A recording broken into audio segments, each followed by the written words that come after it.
So, low tide, kaya andun yung sasakyan namin. Nag-vlog na si Ace. Nagbablog. Hindi. So, babalik na kami sa Placer Mainland. Placer Mainland. So, galing po kami sa isla ng Ginawayan. Ginawayan. So, overtime, no? Grabe. Ang init. Ang init ng tubig ng dagat.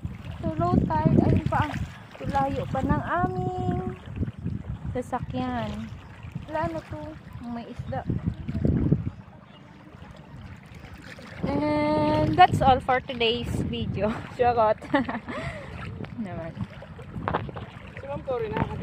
Bye-bye. Hindi pa. So, kami pa. So, low tide siya, no? Low tide. So, dun pa kami sa kabilang isla. Kasi itong islang to ay dalawang barangay lang. So, yun na nga. Ang init ng tubig. So, bye-bye.